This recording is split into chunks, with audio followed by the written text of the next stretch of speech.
Good morning students. आज हम start करेंगे 12th क्लास का फिजिक्स का पहला चैप्टर इलेक्ट्रोस्टैटिक्स। ठीक है, पहला चैप्टर है 12th क्लास की फिजिक्स का electrostatic. What is it about? It's about charge and it's field. ठीक है, आवेश और क्षेत्र पर आधारित है इलेक्ट्रोस्टैटिक। सबसे पहले तो जानते हैं कि इलेक्ट्रोस्टैटिक आया कहाँ से। ठीक है, इलेक्ट्रोस्टैटिक आया है फिजिक्स की ब्रांच इलेक्ट्रोमैग्नेटिक्स से। ठीक है, फिजिक्स की एक बहुत बड़ी ब्रांच है इलेक्ट्रोमैग्नेटिक्स। ठीक है, जिसको हिंदी में अपन बोल सकते हैं विद्युत चुंबकीय। ठीक है, 12th का जो 70% सिलेबस है वो इलेक्ट्रोमैग्नेटिक कवर करती है। ठीक है, इसके दो पार्ट है, एक है इलेक्ट्रोस्टैटिक्स और एक है इलेक्ट्रोडायनेमिक्स। ठीक है, इसको बोलते हैं स्थिर वैद्युतिकी, इसको बोलते हैं विद्युत गतिकी। ठीक है, दोनों को अलग अलग इसलिए बांटा गया है क्योंकि इलेक्ट्रोस्टैटिक्स तुमको नाम से पता चलेगा, इलेक्ट्रो मतलब कि चार्ज आवेश, स्टैटिक्स मतलब कि जो कि स्टिल रहता है, रेस्ट पर रहता है, स्थिर रहता है। ठीक है, मतलब कि जब चार्ज रेस्ट पर हो तो वो वाली ब्रांच कौन सी होती है? इलेक्ट्रोस्टैटिक्स। जब अपन चार्ज रेस्ट में होता है तब उसकी प्रॉपर्टीज अलग होती है। चार्ज जब गतिमान होता है, जब मोशन में होता है, तब उसकी प्रॉपर्टीज अलग होती है। ठीक है, इसका मतलब है इलेक्ट्रॉन मतलब कि चार्ज जब क्या हो? मोशन में हो। Charge at rest, charge in motion. ठीक है, इलेक्ट्रोस्टैटिक मतलब जब चार्ज क्या हो? अपना रेस्ट पर हो, उसकी सारी प्रॉपर्टीज, उसमें क्या क्या होता है, क्या क्या नहीं होता है, क्या क्या उसकी भौतिक अवस्था होती है, कैसे कैसा फोर्स उसमें लगता है, कैसे उसकी फील्ड होती है, वो सब अपन पढ़ते हैं इलेक्ट्रोस्टैटिक में। ठीक है, इलेक्ट्रोडायनेमिक्स का मतलब बोला है जब चार्ज क्या हो? मोशन में हो। मोशन में जब चार्ज होता है तो उसकी प्रॉपर्टीज अलग अलग होती है, वो अपन किस में पढ़ते हैं? इलेक्ट्रोडायनेमिक्स में। ठीक है, तुम्हारा जो फर्स्ट चैप्टर है इलेक्ट्रोस्टैटिक 12th का, उसमें तुम चार्ज एट रेस्ट पे पढ़ोगे। ये आगे की बात है, ये अपन आगे पढ़ेंगे। अभी पढ़ेंगे चार्ज एट रेस्ट। इसमें अपने को क्या क्या पढ़ना है? चार्ज की फील्ड, चार्ज क्या है, टाइप्स ऑफ चार्ज, उनके बीच में फोर्स कैसा लगता है, वगैरह वगैरह। ठीक है, इलेक्ट्रोडायनेमिक्स जब चार्ज मोशन में, उसमें अपन पढ़ते हैं करंट और ईएमएफ इलेक्ट्रोमैग्नेटिक फील्ड। ठीक है, ये सब पढ़ते हैं। इतना यहाँ तक आ गया समझ में? ठीक है, अब स्टार्ट करते हैं। कहाँ से स्टार्ट करेंगे? इलेक्ट्रोस्टैटिक से। ठीक है, इलेक्ट्रोस्टैटिक पढ़ने के लिए पहले तुमको पता होना चाहिए कि चार्ज क्या होता है। तो सबसे पहले अपन पढ़ेंगे व्हाट इज चार्ज।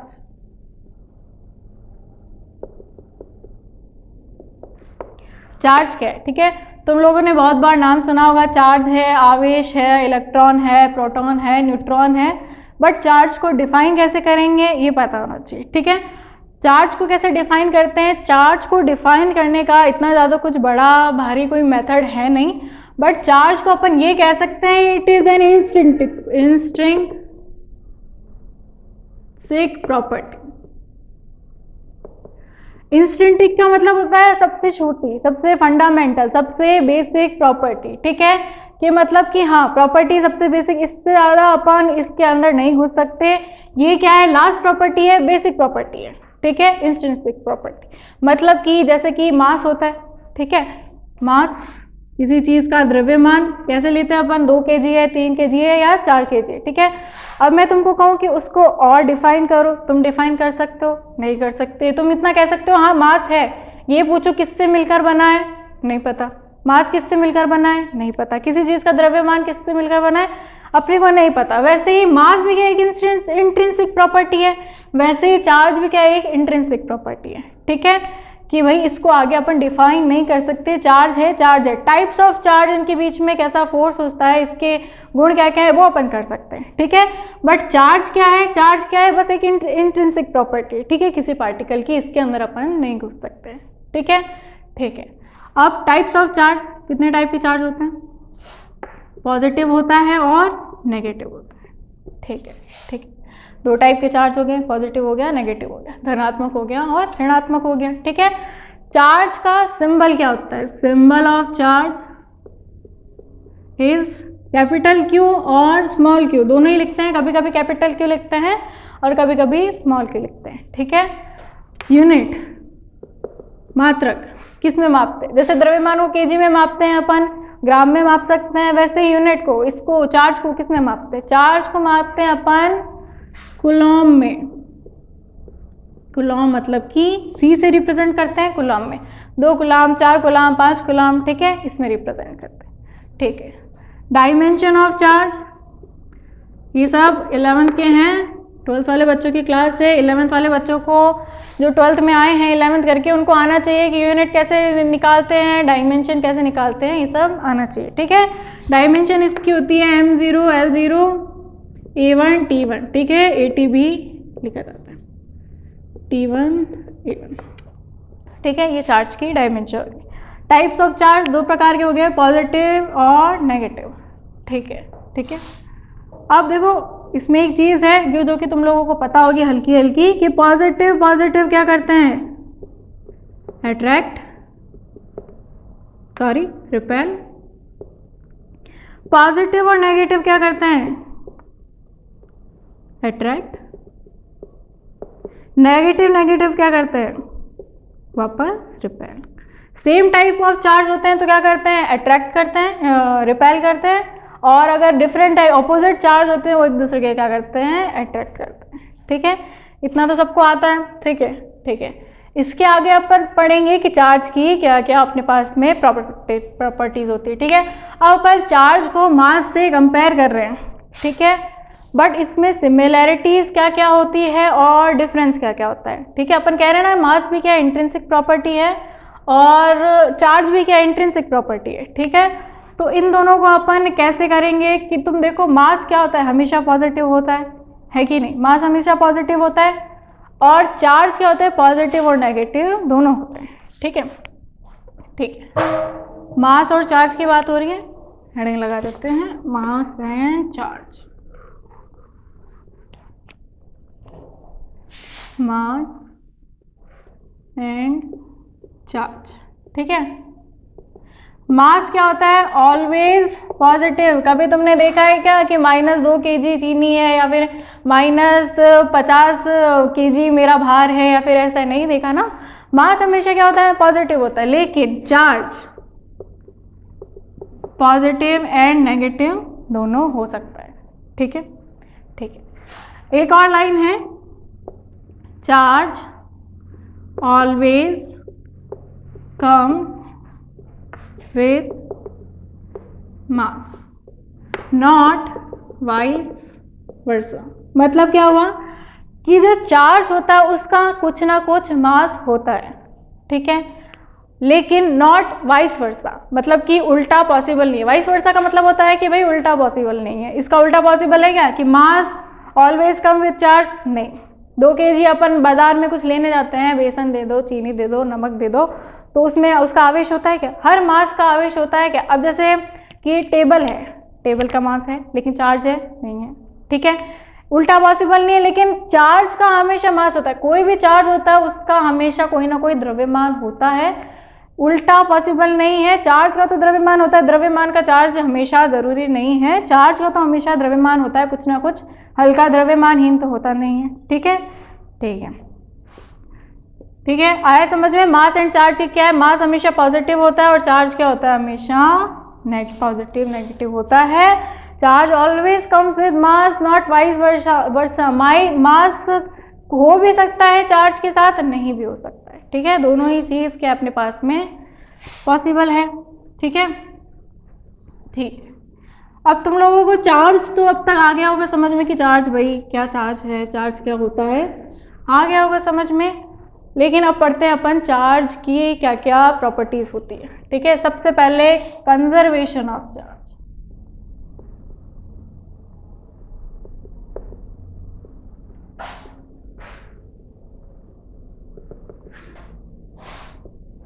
ठीक है, कंजर्वेशन का मतलब होता है कंजर्व करना, स्टोर करना, ठीक है, कंजर्वेशन ऑफ चार्ज, ठीक है, अपन पढ़ेंगे। कंजर्वेशन ऑफ चार्ज का मतलब क्या हुआ? कंजर्वेशन मतलब कि चार्ज क्या रहता है? हमेशा कंजर्व रहता है, यही, ठीक है।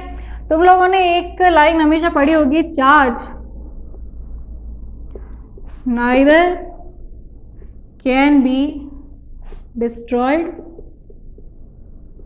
Nor can be created, only can be transferred। मतलब क्या हुआ? Charge neither can be destroyed, ना तो उसको खत्म किया जा सकता है, नॉर कैन बी क्रिएटेड, ना उसको बनाया जा सकता है, केवल एक चीज से दूसरी चीज में अपन ट्रांसफर कर सकते हैं, ठीक है। चार्ज को ना तो अपन खत्म कर सकते हैं, ना खुद बना सकते हैं। अपन एक चीज़ कर सकते हैं कि उसको एक बॉडी से दूसरी बॉडी में ट्रांसफ़र कर सकते हैं। उसकी भी अलग अलग मेथड होते हैं, टच करके, अलग अलग करके, वो अपन बाद में पढ़ेंगे। बस इतना याद रखो कि चार्ज को ना तो अपन बना सकते हैं, ना ही ख़त्म कर सकते हैं, केवल एक बॉडी से दूसरी बॉडी में ट्रांसफ़र हो सकता है चार्ज, ठीक है। Second, in an isolated system charge is always conserved। मतलब आइसोलेटेड सिस्टम का मतलब क्या हुआ? पहली बात तो आइसोलेटेड सिस्टम मतलब होता है, हिंदी में इसको बोला जाता है विलगित निकाय। आइसोलेटेड मतलब एकदम बंद, अकेला, ठीक है, एकांत में, ठीक है। उसमें ना तो कुछ अंदर जा सकता है, ना कुछ बाहर जा सकता है, केवल अंदर पैक है एकदम, ठीक है। उसको बोलते हैं अपन आइसोलेटेड सिस्टम, ठीक है। क्या बोल रहे हैं कि आइसोलेटेड सिस्टम में चार्ज हमेशा कंजर्व रहता है, मतलब जैसा है वैसा ही रहता है, सेम रहता है। क्या, कौन सा चार्ज? Net charge. पूरे सिस्टम का नेट चार्ज हमेशा क्या रहता है? सेम रहता है, ठीक है। फॉर एग्जाम्पल, मान लो तुम्हारे पास बॉक्स है, ये क्या है? एक आइसोलेटेड बॉक्स, ठीक है, आइसोलेटेड बॉक्स, ठीक है। इसमें चार्ज ले लिया अपन ने, मैंने 4 चार्ज ले लिए, ठीक है। 3 कूलम हो गया, 2 कूलम हो गया, -1 कूलम नेगेटिव भी हो सकता है चार्ज, ठीक है, 4 कूलम, ठीक है, ठीक है। अब अपन ने क्या किया? इस बॉक्स को हिला हिला के, शेक करके रख दिया, ठीक है। शेक करके रखने के बाद क्या होगा? चार्ज क्या होंगे? एक दूसरे से टच होंगे, टच होने के बाद में ये क्या हो जाएंगे? चेंज हो जाएंगे, चार्ज एक दूसरे में ट्रांसफ़र वगैरह कर सकते हैं, एक से ले सकता है, ले दे सकता है, वो अपन पढ़ेंगे। अभी याद रखो, टच करेंगे तो इनके चार्ज से अलग अलग हो जाएंगे। मान लिया इसका चार्ज हो गया 1 कूलम, इसका 2 कूलम, इसका -2 कूलम, तो इसका चार्ज कितना होगा? ऊपर वाली लाइन पढ़ो, if in an isolated system charge is always conserve, ठीक है। क्या बोल रहे हैं? आइसोलेटेड सिस्टम में हमेशा चार्ज क्या रहता है? सेम रहता है, ठीक है। अब इस पूरे सिस्टम का नेट चार्ज निकाल लेते हैं पहले तो, ठीक है। कितना होगा? 3 + 2 - 1 + 4, कितना हो गया? 3 + 1 + 4 बराबर 8 कूलम, ठीक है, ठीक है। ये अपने पास क्या है? 8 कूलम पूरे सिस्टम का नेट चार्ज आया, ठीक है, ठीक है। अब क्या बोल रहे हैं कि हमेशा कंजर्व रहता है, मतलब कितना भी आप हिला हिला के, कैसा भी इसको उठा पटक के रखो, इसका चार्ज हमेशा सेम रहना चाहिए। मतलब कि पूरे सिस्टम का चार्ज हमेशा अब भी 8 कूलम होना चाहिए अंदर, चाहे इन्होंने चार्ज कैसे भी ट्रांसफ़र किए हो, पूरा चार्ज तो 8 कूलम ही होना चाहिए, ठीक है। कर लो, 1 + 2 + -2 और प्लस जो अपने को ये निकालना है बराबर कितना होना चाहिए? 8 कूलम होना चाहिए पूरा पूरा चार्ज, ठीक है। 2 से 2 कैंसिल, 1 + ये बराबर 8, तो ये हो गया 7। तो मतलब ये अपने पास आया 7 कूलम। आया समझ में? एक आइसोलेटेड सिस्टम का हमेशा चार्ज क्या होता है? कंजर्व होता है, ठीक है। ये अपने पास में कंजर्वेशन ऑफ चार्ज की वैल्यू आ गई है, ठीक है, ठीक है। अब अपन पढ़ते हैं क्वांटाइजेशन ऑफ चार्ज,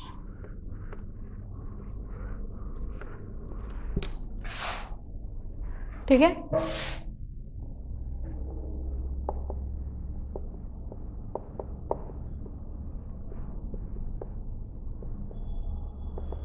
क्वांटाइजेशन का मतलब होता है, क्वांटाइजेशन का वैसे तो मतलब होता है वितरण, ठीक है, वितरण करना। इसका मतलब यहाँ पे हुआ कि चार्ज मतलब कैसे कैसे बटा हुआ होता है, किस फॉर्म में चार्ज होता है, ठीक है। इसका मतलब होता है अवेलेबल इन फिक्स्ड अमाउंट, ठीक है। फिक्स अमाउंट में क्या होना है, अवेलेबल होना है, मतलब कि इसका मतलब ये होता है कि किस अमाउंट में अवेलेबल है, ठीक है। मतलब कैसे चार्ज हो सकता है, कैसा नहीं हो सकता है, ठीक है। अब तुमको एग्जांपल की तरह बताते हैं, जैसे कि बाज़ार में तुम कोई भी चीज़ लेने जाते हो, जैसे कि मान लो कि अपन डस्टर लेने गए, ठीक है, मार्कर ले लो, मार्कर लेने गए तो तुम बाज़ार में जाके उसको ये बोलेंगे या 1 मार्कर दे दो या 2 मार्कर दे दो या 3 मार्कर दे दो, ठीक है, ऐसे ही मार्कर मिलता है। तुम उसको ये नहीं जाके कह सकते कि 1.5 मार्कर दे दो, 2.5 मार्कर दे दो, 1.25 मार्कर दे दो। अवेलेबल होता है क्या, नहीं होता। जैसे मार्कर जो होता है वो आधा, पौना, 2 ऐसे अवेलेबल नहीं होता, केवल 1, 2, 3, 4 पूर्ण गुणज में अवेलेबल होता है। वैसे भी इलेक्ट्रॉन का भी है कि इलेक्ट्रॉन इन्हीं में अवेलेबल होता है, ऐसा इलेक्ट्रॉन नहीं, ऐसे आवेश इलेक्ट्रॉन मतलब ऐसे आवेश मतलब कि अवेलेबल नहीं होते हैं, ठीक है। कैसे, जैसे मार्कर या फिर वाइट बोर्ड अगर भी लेने जाओगे तो यही बोलोगे कि 1 वाइट बोर्ड चाहिए, 2 वाइट बोर्ड चाहिए या 3 चाहिए, ठीक है। आधा वाइट बोर्ड नहीं लेता ना कोई, आधा वाइट बोर्ड अवेलेबल नहीं होता है, ठीक है। वैसे ही क्या होता है, कोई भी यूनिवर्स का कैसा भी चार्ज हो वो हमेशा इलेक्ट्रॉन के चार्ज का पूर्ण गुणज होता है। पूर्ण गुणज का मतलब होता है n, यहाँ पे क्या है, n है अपने पास में इंटीजर, ठीक है। इंटीजर 0 हो सकता है, 1, 2, 3, 4, 5, 6 डॉट डॉट डॉट डॉट, आधा, पौना, 2.5 पॉइंटों में ऐसा नहीं होता, ठीक है। Q बराबर n E, ठीक है। E क्या है, E है इलेक्ट्रॉन का चार्ज, ठीक है। इलेक्ट्रॉन का चार्ज कितना होता है, इलेक्ट्रॉन का चार्ज 1.6 इंटू 10⁻⁻19 कूलम, ठीक है, ठीक है। अब ये क्या हो सकता है, पॉजिटिव भी हो सकता है, नेगेटिव भी हो सकता है, ठीक है, चार्ज तो दोनों हो सकते हैं। तो जो हमेशा यूनिवर्स में कोई भी चार्ज अवेलेबल होता है वो इलेक्ट्रॉन के चार्ज का पूर्ण गुणज ही होता है, इसके अलावा चार्ज नहीं होता। जहाँ n क्या होता है, इंटीजर होता है, 1 2 3 4 5 6 7 8 9, ठीक है, आधा, पौना ऐसा नहीं होता है, ठीक है, ठीक है। इस पर एक क्वेश्चन करते हैं अपन, ठीक है।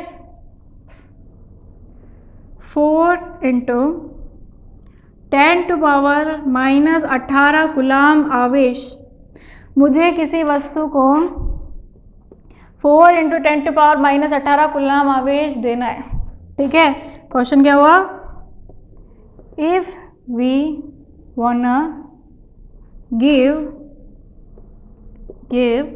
4 into 10⁻⁻18 coulomb charge to a body, is it possible? ऐसा हो सकता है क्या, क्या संभव है ये, ठीक है। वीडियो को पॉज करके आप ये निकाल के बताएंगे कि क्या ये पॉसिबल है कि किसी बॉडी को 4 इंटू 10⁻⁻18 कूलम आवेश दिया जाए, ठीक है। पॉज करके करेंगे, ठीक है, ठीक है। क्या बोल रहे हैं कि if we want give 4 into 10⁻18 coulomb आवेश टू ए बॉडी, मतलब कि क्या होना चाहिए कि ये आवेश क्या होना चाहिए, इलेक्ट्रॉन के आवेश का पूर्ण गुणज या फिर इंटीजर में मल्टीप्लाई होना चाहिए, ठीक है। क्या करोगे, कैपिटल Q का मान 4 इंटू 10⁻⁻18 रख देंगे और ये n हो गया और ये E कितना हो गया 1.6 इंटू 10⁻⁻19 कूलम, ठीक है। तो n बराबर 4 इंटू 10⁻⁻18 और 1.6 इंटू 10⁻⁻19, ठीक है। अब यहाँ से n निकालोगे, n अगर इंटीजर में आता है 1 2 3 4 5 6 7 8 तो अपन दे सकते हैं, ठीक है। इंटीजर में नहीं आता है तो अपन नहीं दे सकते, ठीक है। सॉल्व करेंगे, ये ऊपर चला जाएगा, पॉजिटिव हो जाएगा, ये 4 इंटू 10 और ये हो गया 1.6 इंटू में 10, तो ये अपने पास आएगा 25 एक इंटीजर है, हाँ इंटीजर है, तो ऐसा चार्ज देना पॉसिबल है। ये चार्ज अपन दे सकते हैं, किसी का ऐसा चार्ज, किसी भी बॉडी का ऐसा चार्ज पॉसिबल है, ठीक है। सेकंड क्वेश्चन खुद ही करेंगे। क्वेश्चन 8.5 इंटू 10⁻18 कूलम आवेश किसी बॉडी को देना पॉसिबल है। सेम डिटो यही क्वेश्चन है। ऐसे कैसे निकालोगे, देखोगे कि इंटीजर है कि नहीं है। इंटीजर आ रहा है तो पॉसिबल है, इंटीजर नहीं आ रहा है तो पॉसिबल नहीं है। ठीक है, ये क्वेश्चन कर दो।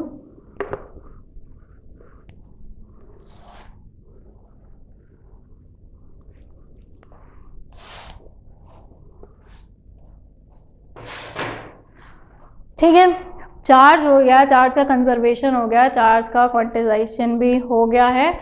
अब अपन देख रहे हैं कि चार्ज, अपन ने क्या पढ़ा इतनी देर कि पॉजिटिव पॉजिटिव क्या करते हैं, रिपेल, पॉजिटिव और नेगेटिव क्या करते हैं, अट्रैक्ट। ठीक है, अभी जो रिपल्सन है और अट्रैक्शन है ये एक तरीके से फोर्स है, फोर्स है कि नहीं। रिपल्सन, अट्रैक्शन, अट्रैक्शन मतलब कि खींचना, रिपल्सन मतलब कि धक्का देना। ठीक है, एक तरीके से फोर्स है। तो टू चार्जेस के बीच में फोर्स कैसा लगता है अब अपन ये देखेंगे। ठीक है, ठीक है, उसके लिए पढ़ना पड़ेगा कूलम्ब्स लॉ। कूलम्ब्स लॉ से ही आएगा कि दो चार्जेस के बीच में फोर्स कितना होता है, क्या होता है। ठीक है, कूलम्ब्स लॉ, कूलाम ने दिया था, साइंटिस्ट का नाम है कूलम्ब्स लॉ। ठीक है, ठीक है, अपन ने दो चार्ज मान लिए Q1 और ये Q2, दो चार्जेस है। ठीक है, पॉइंट चार्जेस। सबसे पहले तो बताना पड़ेगा व्हाट इज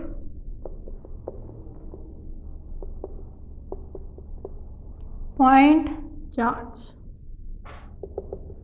पॉइंट चार्ज क्या होता है। ठीक है, अपन पॉइंट चार्ज के बीच में फोर्स निकाल सकते हैं, बड़े चार्जेस के बीच में फोर्स नहीं पता, पॉइंट चार्ज के बीच में पॉइंट पता है, लेकिन ये पता होना चाहिए कि पॉइंट चार्ज क्या होता है। ठीक है, ठीक है, पॉइंट चार्ज नाम से पता चल रहा है, पॉइंट मतलब छोटा होना चाहिए। ठीक है, छोटा चार्ज को पॉइंट चार्ज बोलते होंगे। ठीक है, ठीक है, ठीक है, ये दो चार्जेस हो गए, ये पॉइंट चार्ज हो गया। अब मेरे को बताओ कि इतना बड़ा चार्ज, ये पॉइंट चार्ज है, जल्दी बताओ क्या ये पॉइंट चार्ज है। तुम लोग कहोगे कि नहीं इतना बड़ा है तो पॉइंट चार्ज कैसे हो सकता है। हो सकता है, देखो एक चार्ज ये हो गया, दूसरे चार्ज पे एक चार्ज यहाँ है, एक चार्ज तुम कहीं बहुत दूर ले जाकर पटक दो, तो दोनों चार्ज अपन बहुत दूरी से इनका पूरा सिस्टम देखेंगे तो ये तो पॉइंट चार्ज ही दिखेंगे। पॉइंट चार्ज का ये मतलब नहीं होता है कि बहुत छोटा चार्ज हो, पॉइंट चार्ज का मतलब होता है सिस्टम के अकॉर्डिंग उस चार्ज की साइज छोटी होनी चाहिए। ठीक है, अगर इसको बहुत दूरी पर, मतलब कि बहुत ज़्यादा दूरी पर बड़ा आवेश रख दे तो पूरा सिस्टम अगर अपन दूर से देखेंगे तो ये अपने को पॉइंट चार्ज ही तो दिखेंगे, पॉइंट चार्ज दिखेंगे ना, दिखेंगे कि नहीं दिखेंगे। इतनी दूरी पर रखें पूरा सिस्टम अगर अपने को देखना है तो ये तो पॉइंट चार्ज ही दिखेंगे, छोटे छोटे दिखेंगे। ठीक है, और ऐसे तो छोटा चार्ज भी अब तुम बहुत क्लोज रख दोगे तो ये भी पॉइंट चार्ज नहीं हुआ, नहीं हुआ ना। तो मतलब कि सिस्टम, पूरे सिस्टम के अकॉर्डिंग उसकी साइज क्या होनी चाहिए, छोटी होनी चाहिए। ठीक है, वो क्या होता है, पॉइंट चार्ज। ठीक है, तो कूलाम ने क्या बताया कि दो point charge Q1 and Q2, ठीक है, जिनके बीच की डिस्टेंस अपन ने मान ली कितनी है, R है। ठीक है, R डिस्टेंस, इन दोनों के बीच में लगने वाला फोर्स F प्रोपोर्शनल होता है दोनों आवेश के गुणनफल के, multiplication of both charges. Multiplication हो गया बोथ चार्जेस का, एक चार्ज है Q1, एक चार्ज है Q2। ठीक है, दोनों के मल्टीप्लिकेशन का प्रोपोर्शनल होता है। ठीक है, फर्स्ट तो ये, सेकंड ये कि ये वाला फोर्स जो होता है इनके बीच में, दोनों के बीच की दूरी के वर्ग के व्युत्क्रमानुपाती होता है, स्क्वायर करके इन्वर्सली प्रोपोर्शनल होता है of the square of distance between these two charges. ठीक है, R स्क्वायर के प्रोपोर्शनल होता है। ठीक है, अब कूलाम्स लॉ में ये जो कूलाम का नियम होता है, कूलाम फोर्स होता है, इसको इलेक्ट्रोस्टैटिक फोर्स भी बोलते हैं, इलेक्ट्रोस्टैटिक फोर्स। ठीक है, दो चार्जेस के बीच का फोर्स इलेक्ट्रोस्टैटिक फोर्स। ठीक है, इसलिए इसको FE भी लिखा जाता है। ठीक है, क्या हो गया, Q1 Q2 के प्रोपोर्शनल हो गया और R स्क्वायर के इन्वर्सली प्रोपोर्शनल हो गया। ठीक है, दोनों को मिलाकर अगर अपने को लिखना है तो FE समानुपाती Q1 Q2 अपॉन में R स्क्वायर। ठीक है, अब देखो समानुपाती वाला, अगर प्रोपोर्शनल वाला चिन्ह अगर अपन हटाते हो तो कोई ना कोई कांस्टेंट आता है, तो FE is equals to K Q1 Q2 upon R square. ये अपने पास में क्या हुआ, कूलाम का नियम हुआ, इसी को कूलाम नियम बोलते हैं। इसको कूलाम फोर्स भी बोला जाता है, इसको इलेक्ट्रोस्टैटिक फोर्स भी बोला जाता है। ठीक है, ठीक है। जहाँ के क्या होता है, के का मान होता है, के बराबर होता है 1/4 पाई एप्सिलॉन नॉट, इसको बोला जाता है फोर्स कांस्टेंट। ठीक है, फोर्स कांस्टेंट, जिसकी वैल्यू कितनी होती है 9 × 10⁹।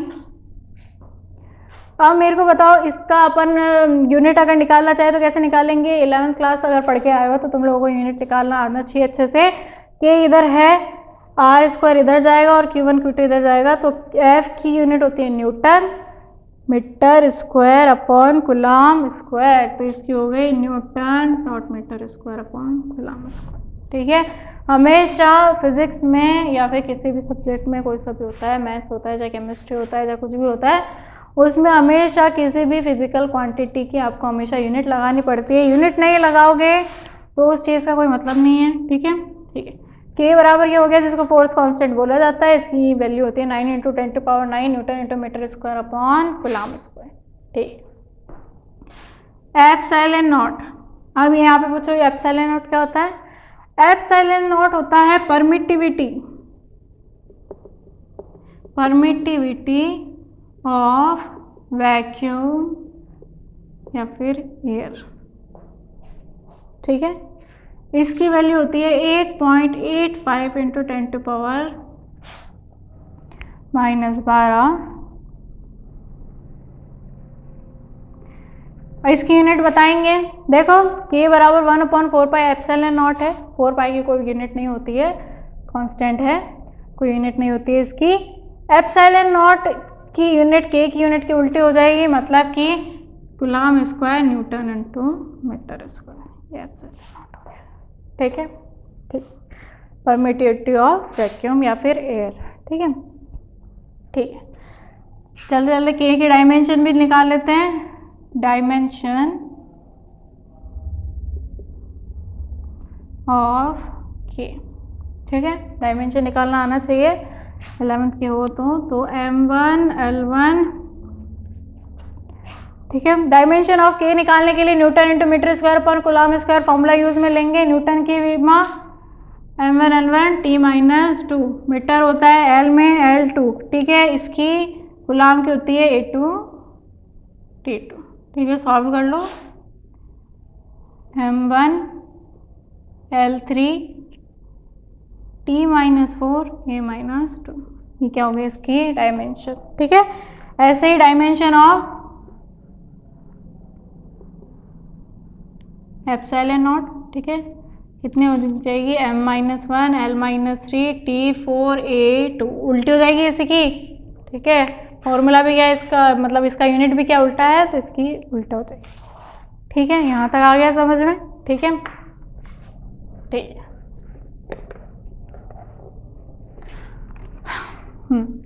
अब ये बताओ, कूलाम का नियम होता है के Q1 Q2 upon R square. ठीक है, ये इलेक्ट्रोस्टैटिक फोर्स हो गया।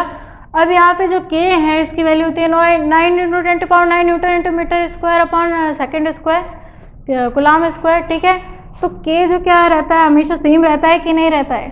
ठीक है, देखो के बराबर क्या होता है 9 × 10⁹ newton into metre square upon coulomb square, तो ये हमेशा सेम नहीं रहता है। ये किसके लिए होता है, वैक्यूम या फिर एयर के लिए। एयर के लिए भी क्या होता है, अलग होता है, लेकिन वैक्यूम और एयर के लिए अपन सेम लेते हैं 9 × 10⁹, सेम नहीं होता है। ठीक है, अगर कोई मीडियम आ जाता है, कोई सा भी मीडियम, जैसे कि इन दोनों को अपन तेल में रख देंगे या पानी में रख देंगे, तो उसके लिए के की वैल्यू क्या आ जाती है, चेंज हो जाती है। ठीक है, तो के क्या रहता है, हमेशा कांस्टेंट नहीं रहता है। ठीक है, के की वैल्यू क्या रहती है, हमेशा सेम नहीं रहती है। के की वैल्यू ये किसके लिए होती है, केवल वैक्यूम या फिर एयर के लिए होती है। कोई मीडियम आ जाता है जैसे कि पानी या फिर तेल, तो उसके लिए के की वैल्यू चेंज हो जाती है, क्योंकि उसके लिए एप्सिलॉन नॉट की वैल्यू चेंज हो जाती है। ठीक है, ये भी अगर अब आप आगे अपन पढ़ेंगे, आगे एग्जाम्पल ले लेके पहले इनको तेल में रखेंगे, पानी में रखेंगे, तो जिसके लिए एप्सिलॉन का मान क्या होता है, अलग अलग होता है, उसके लिए भी अपन सारे क्वेश्चन सॉल्व करेंगे। ठीक है, ठीक है, ठीक है। कूलाम का नियम तुम लोगों ने पढ़ लिया। एक तुमने पढ़ा होगा ग्रेविटेशनल फोर्स। ठीक है, ग्रेविटेशन फोर्स कितना होता है, F G is equals to G m1 m2 upon में r का स्क्वायर। ठीक है, जी की वैल्यू क्या होती है 6.67 into 10⁻11 something newton into metre square newton kg square. ठीक है, ये तुमने रूल पढ़ा होगा। ठीक है, यहाँ पे तुम लोगों को ये कूलाम के नियम जैसा जैसा दिख रहा होगा। ठीक है, डिफरेंस क्या होता है इसमें, यहाँ पे क्या है कूलाम, यहाँ पे आवेश की जगह क्या है मास है। ठीक है, नीचे वही दूरी r है, दोनों किस पे डिपेंड करती है, इन्वर्सली प्रोपोर्शनल होती है r स्क्वायर के। ठीक है, बस यहाँ पे चार्ज की जगह क्या आ रहा है, मास आ रहा है। ठीक है, तो इन दोनों में सिमिलैरिटी क्या क्या है, इन दोनों में डिफरेंस क्या क्या है, देखो वापस ये देखेंगे अपन। ग्रेविटेशनल फोर्स क्या होता है, लार्ज स्केल पे होता है। ठीक है, और जो कूलाम का नियम होता है वो स्मॉल स्केल पे होता है। अपन कहते हैं कि चार्ज कितना होता है 1.6 इंटू 10⁻−19 कूलाम, 10⁻−19 हो रहा है तो मतलब कि बहुत छोटा है। ठीक है, बहुत छोटा है ना, ये बहुत छोटा है। और मास क्या होता है, बड़ा होता है। ठीक है, किसी भी चीज़ का अपन देखते हैं 2 kg लेते हैं, ग्राम में भी लेते हैं तो इससे तो बड़ा ही आएगा। ठीक है, तो ये क्या होता है लार्जर स्केल पे होता है और ये क्या होता है स्मॉलर स्केल पे होता है। ठीक है, वापस ये हमेशा पॉजिटिव ही होता है और ये हमेशा पॉजिटिव नेगेटिव। कूलाम का जो नियम है, इलेक्ट्रोस्टैटिक फोर्स जो है वो क्या होता है हमेशा पॉजिटिव नेगेटिव भी हो सकता है। ठीक है, आए समझ में। इन दोनों पे बेस एक क्वेश्चन करेंगे 12th के लिए, बहुत अच्छा क्वेश्चन है। 4 2 electrons find the ratio of gravitational force Fg and electrostatic force Fe। 12th के लिए बहुत अच्छा क्वेश्चन है कि 2 इलेक्ट्रॉनों के लिए रेशियो निकाला है तुमको किसका, Fg और Fe का। ठीक है, निकालोगे। ठीक है, ठीक कैसे करेंगे, पहले तो देखो रेशियो लिख लो Fg अपॉन में Fe। ठीक है, Fg की value g m1 m2 upon में r स्क्वायर। ठीक है, Fe की value k q1 q2 upon r square से r स्क्वायर कैंसिल हो जाएगा। अगर 2 इलेक्ट्रॉनों के बीच में तुमको Fg निकालना है Fe निकालना है तो इलेक्ट्रॉन तो रखे ही हैं, इलेक्ट्रॉन के बीच की दूरी थोड़ी चेंज कर रहे हैं, दूरी तो सेम ही रहेगी, कट जाएगा। ठीक है, तो Fg अपॉन में Fe is equals to g m1 m2 upon में k q1 q2। ठीक है, क्या पता होना चाहिए तुमको, इलेक्ट्रॉन का मास पता होना चाहिए, 2 इलेक्ट्रॉन है, दोनों का इलेक्ट्रॉन का मास पता होना चाहिए और चार्ज पता होना चाहिए। ठीक है, इलेक्ट्रॉन का चार्ज तुमको पता है 1.6 इंटू 10⁻−19 कूलाम, लेकिन इलेक्ट्रॉन का जो मास होता है वो होता है 9.1 इंटू 10⁻31 kg। ठीक है, अब तो हो गया क्वेश्चन। Fg अपॉन में Fe निकालेंगे तो g का मान होता है 6.67 इंटू 10⁻19 और इसका मान होता है m1। दोनों अपने पास में क्या दे रखे हैं, इलेक्ट्रॉन दे रखे हैं, दोनों का मास अपने पास में सेम ही होगा 1.6 इंटू 10⁻19 एंड 1.6 इंटू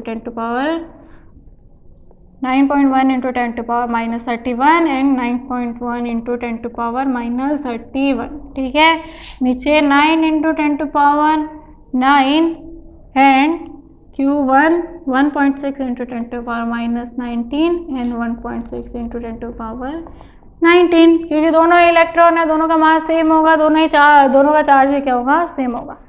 अब क्या करोगे, इसको सॉल्व कर लोगे, जोड़ बाकी करनी है जो कि तुम लोग कर सकते हो, इतना तो तुम लोगों को आना चाहिए। ठीक है, ये अपने पास में हो गया आज का, ये वाला तुम लोगों का होमवर्क है, इसको आज तुम लोग करोगे घर पे जाके सॉल्व। ओके, ठीक है, थैंक यू सो मच, फिर करेंगे।